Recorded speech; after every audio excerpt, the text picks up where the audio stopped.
The scaler screamed when my phone buzzed against the tray.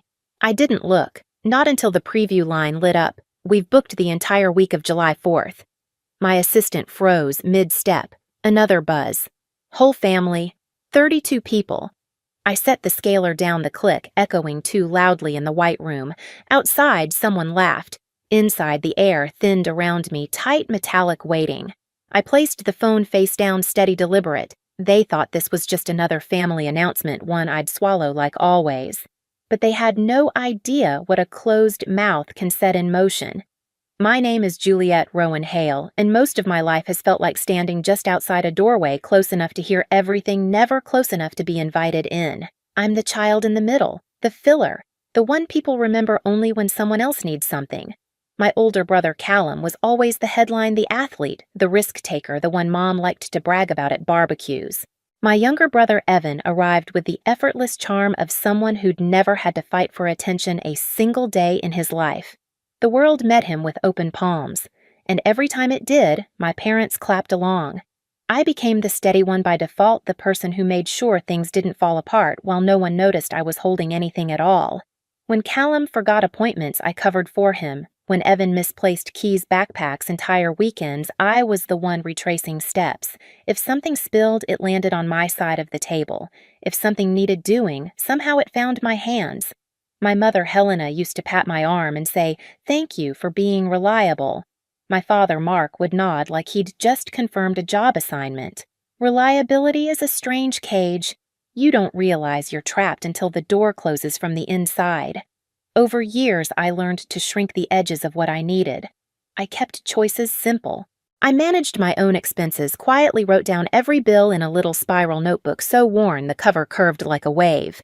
I didn't ask for help because help always came with commentary. I didn't mention dreams because dreams had a way of being repurposed into someone else's convenience. Still, I kept one dream tucked deep somewhere quiet, somewhere with space, somewhere I could finally breathe without earning it. The lake had always been that place. Growing up, whenever we'd drive past still water, just a glimpse from the highway, I'd feel something unclench inside me. A life where no one barged in. No voices rising over each other. No obligations disguised as affection. The day I first saw the listing for the A-frame cabin, it didn't feel like discovery. It felt like recognition, like the place had been waiting for me to catch up. I didn't tell my family when I toured it. I didn't tell them when the offer was accepted. I didn't tell them the night I signed the closing documents with hands that wouldn't stop shaking. The only person who ever knew was Mara, the one friend who had seen enough of my family to understand why secrecy wasn't pettiness, it was protection. I thought I had time to find the right moment to explain, time to show my parents the kitchen I painted myself, time to let my brothers see I'd built something without their shadow on it. But families like mine don't wait. They decide. And when they want something, they don't ask who it belongs to. Which is why one preview line on my phone, "We've booked the entire week of July 4th, felt less like an announcement and more like a verdict. I didn't listen to the voicemail right away. I finished cleaning my station, peeled off my gloves, washed my hands until the water ran cool again. Routine steadied me. Routine kept my chest from tightening, but when I finally stepped into the supply room away from the patients and the lights and the chatter, I pressed play. My mother's voice burst through the speaker like someone swinging open a door without knocking. "We've booked the entire week of July 4th at your new lake house." I stared at the wall of labeled bins, gauze-polished sterilization pouches, each in perfect order. The words didn't match the room I was standing in. They didn't match anything. Mom sounded cheerful, triumphant even. "Whole family," she said, as if that clarified everything. 32 people. She emphasized it like she was proud of the number, like it was a gift, like the weight of 32 bodies, 32 expectations, 32 voices crashing into the place I built alone was something I should be grateful for. Then came the part that tightened the air around me. Boats, grills, fireworks, the works. I closed my eyes. For a moment the room tilted. I saw it, quick, sharp flashes in my mind, trailers groaning up the gravel drive, strangers hauling coolers across the deck, kids running through the hallway I painted with my own hands. The kitchen crowded. The dock shaking. The quiet my quiet drowned. They weren't asking. They weren't confirming. They were informing me, like I was the last to know plans made on my behalf. My father's voice joined in faint in the background. It sleeps plenty. She won't mind. She won't mind. That's what they had always counted on. That I would adjust, that I would absorb, that I would smile and let them take what I never once offered. I didn't replay the message. I didn't need to. Every word had already carved itself into place. I picked up the phone again, my thumb hovering over the call button not to respond, but to listen to the silence beneath their certainty. The kind of silence that isn't empty, but electric. They thought I would fold the way I always had, but something in me shifted precise and irreversible like a lock turning. I didn't call them back. I didn't have to. I drove north without turning on the radio. The road unwound ahead of me in long silver stretches, the kind that swallow entire thoughts before they form. Pines lined both sides, tall and silent like they'd been waiting for me to finally stop pretending everything was fine. The lake house didn't appear all at once. It emerged the way truths do, slowly then suddenly wood frame catching the last threads of daylight roofline cutting a dark, sharp angle against the sky. My chest loosened the moment I parked. Here, even the air felt different, cooler, honest. Inside, everything was exactly where I'd left it. The blue cabinets I painted myself, the flannel draped over the back of the chair, the stack of books by the window seat. Nothing loud, nothing crowded, just stillness. I stood in the center of the living room, hands in my pockets, listening to the house breathe. It had its own rhythm creaks settling in the beams, the faint hum of the fridge, and beyond the walls the soft lake water brushing the shore. All of it felt like a question. Are you ready? I was. I started in the kitchen, pulling open drawers, checking every latch, every hinge. I needed to move. Movement was control. I gathered my notebook, years of penciled numbers, circled payments, lists of repairs, saved for another season. Every page was proof this place existed because I built it, not because it fell into my hands. Next came the documents box. Not labeled with anything dramatic, just a plain container holding the deed, the closing papers, the insurance forms, and the receipts from every bundle of lumber, every can of paint, every tool I bought with my own money. I laid them out on the dining table, not to show anyone, just to remind myself what was true. When I was ready, I made the call. The locksmith arrived mid-morning, a quiet man with a steady gait and a toolbox that clinked with purpose. He didn't ask why I needed new deadbolts on every exterior door. He didn't comment when I pointed out the keypad I wanted installed. He didn't even raise an eyebrow when I asked for the final code to be 0814. He simply nodded and worked. The clink of metal, the low electric whir, the soft clicks, each sound felt like a page turning. By noon, he handed me a single ring with 2 keys. Only 2. No spares. No copies. No just in case hidden under the mat. Everything's set, he said. Only opens for whoever you choose. Whoever I choose. The words settled into me like warm stones. After he left, I walked the perimeter of the cabin, locked each door, pressed my palm flat against the cool metal of every new handle. It was ritualistic in a way, each touch anchoring me deeper into my own life. In the afternoon, I cleaned without needing to, wiped the counters, shook out the rugs, swept the floors twice, folded blankets, lined the books evenly, rearranged the mugs, not because the house demanded it, but because my mind did. Control didn't need volume. It needed precision. As evening fell, I stepped onto the dock. The lake rippled under the gold light, quiet and sure of itself. I sat with my feet over the edge toes, skimming the surface. The cold shocked me awake in the best way. Across the water, someone set off fireworks, early celebrations from the next town over. Sparks lifted bright against the dusk, then faded into smoke. They didn't reach my shore. I watched the reflections break into soft ripples around my ankles. Back inside, I grabbed the small wooden box I'd carved to store keys and placed the new ring carefully in the center. I closed the lid. The soft thud echoed through the room. I didn't have anger in me. Not anymore. What had replaced it was something quiet, solid, and immovable, a decision made without needing permission. I turned off the exterior lights one by one, the path, the porch, the deck. Every bulb flickered out until the house became a dark silhouette against the water, a place only I could enter. Before bed, I wrote one line in my notebook, not under the payments column or the repairs list, but on an empty page near the back. This time, I am not giving back anything they take.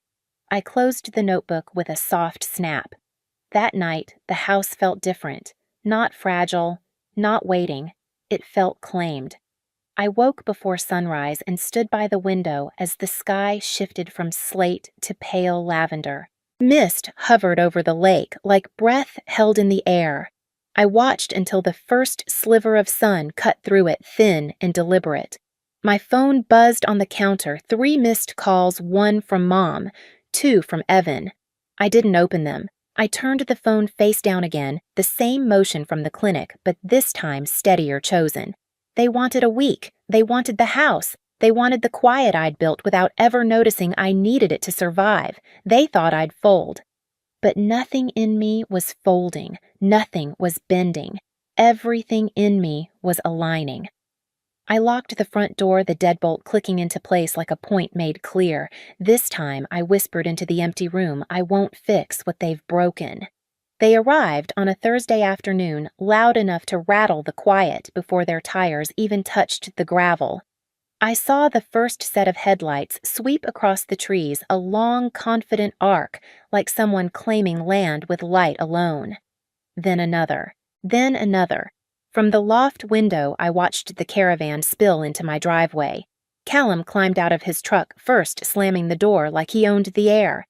Evan followed, juggling coolers and shouting directions at cousins who weren't listening. My parents' SUV parked closest to the porch, as if proximity translated to authority. I didn't move. I didn't wave. I just observed. Mom marched up the steps with grocery bags hooked on both arms, her smile already staged. She twisted the doorknob, expecting it to swing open. When it didn't, she jiggled it harder, then reached into her purse for a key that never existed. I waited until she leaned back in confusion before I opened the door myself. The sound was small. The impact wasn't. "Hi, Mom," I said, voice even, looking for something. Her expression flickered surprise, then irritation, then something sharper she tried to hide. "Sweetheart, the lock must be sticking." "This house is old. It's not sticking," I said. "It's new." Behind her, Dad frowned, scanning the porch like he was reading a blueprint he didn't approve. Callum stepped forward, grinning wide, already ready to take charge. "Ro, this place is unreal. Wait till you see the boat we brought. Kids are dying to get inside. There's no boat launch on my property." I said it quietly, almost gently. It didn't soften anything. Evan laughed, that loose, careless laugh he always used when he assumed I'd come around. "Don't be weird. Mom said you were cool with it." I looked at my mother. I didn't raise my voice. I didn't ask why. I simply held her eyes long enough for her to feel the weight of the truth she had mistaken my silence for permission for the last time. "I wasn't asked," I said. The words dropped heavy between us. The next 12 minutes felt like watching a machine malfunction in slow motion. Mom tried guilt first. "We just wanted family time." "You never host anything." Dad switched to doctrine. "Families share." "You don't lock your family out. Callum went practical. You've got 8 bedrooms." "Stop being dramatic." Evan offered convenience. "It's just a week, Jules." Behind them, relatives began unpacking anyway, setting down bags, unloading a karaoke machine, dragging foldable tables like they were prepping a festival. Someone's child ran toward the dock. I stepped back inside, placed my hand on the door, and closed it. The deadbolt slid into place with a clear, unapologetic click. Voices rose immediately, confusion complaints, then Mom's voice breaking into pleas that sounded worn at the edges. Someone knocked. Someone else tried the back door. Callum rattled the handle like force would rewrite ownership. Then came the smallest pause, the moment where they finally understood the boundary was real. I turned off every exterior light until the house was swallowed by the evening. Dark enough for them to see themselves. Quiet enough for me to hear nothing. They called. They texted. Mom left messages that tumbled from irritation to tears. Dad sent verses about obedience. Callum threatened to camp on the lawn. Evan suggested talking it out. I didn't respond. The sheriff arrived just before dusk, not because I called, but because someone else did. He knocked once, spoke through the door, calm and professional. They're insisting you let them in. Just need to confirm the property owner. I opened the door enough to hand him my documents. No explanations, no commentary, just proof. He scanned the name, nodded, and faced the waiting crowd. She's the owner. She decides who enters. The silence that followed was the loudest sound I'd ever heard from them. That night, I sat on the dock with a blanket wrapped around my shoulders while the lake mirrored the rising northern lights. 32 people huddled on the public access down the road, mosquitoes' thick tempers, thin plans collapsing one by one. They had come expecting a vacation. What they got was a consequence.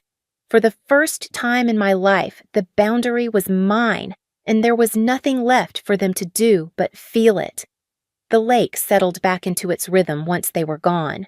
By Sunday evening, the shoreline was clear again. No coolers, no tents, no voices carried across the water.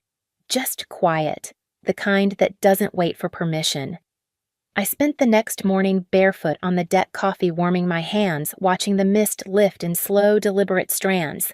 It felt strange at first, having nothing to brace for, no footsteps approaching, no decisions being made around me, just breath. Mine. I walked through the house, slowly touching the edges of things I'd built, the cabinet doors I sanded until my shoulders throbbed, the rug I saved for months to buy, the stack of plates Mara and I found at a thrift shop. Everything was exactly where I left it. That alone felt like a victory. The phone stayed silent on the counter, a few missed calls, no new ones. They were giving me space, though not by choice. Space when earned this way feels like a room finally cleared of smoke. I spent the afternoons doing nothing that required efficiency, reading by the window seat until the sun changed angles, skimming my hand through the water from the dock, letting the dog sleep with his head on my knee while the breeze moved through the trees like a quiet apology. For years, I thought peace came after someone finally understood me, after someone saw the imbalance, the taking, the assumptions. But standing on the shoreline, watching ripples widen and soften until they disappeared, I realized peace had nothing to do with being understood. It came from choosing myself without asking for permission. Some evenings I replayed the moment I closed the door, the deadbolt sliding into place, final and certain. Not out of spite, but to remind myself I was capable of drawing a line and keeping it. That sound became its own kind of exhale. I didn't know what would happen next with my family. I didn't plan the next conversation or rehearse explanations. I let the uncertainty sit beside me like another presence on the dock. Not threatening, just there, quiet. The lake looked different then, less like an escape and more like a mirror. It reflected back something I hadn't seen clearly before, a life that didn't disappear when I stopped accommodating everyone else. Boundaries aren't walls. They're doors you learn to lock without apology, and on the night the northern lights spilled across my lake, I finally understood something. Simple. Silence isn't absence. It's ownership. If you've ever rebuilt your life, one quiet decision at a time, this space is for you. Stay listen. Follow the stories. There's more on the way. More truth, more calm, more strength spoken softly. Thank you for being here.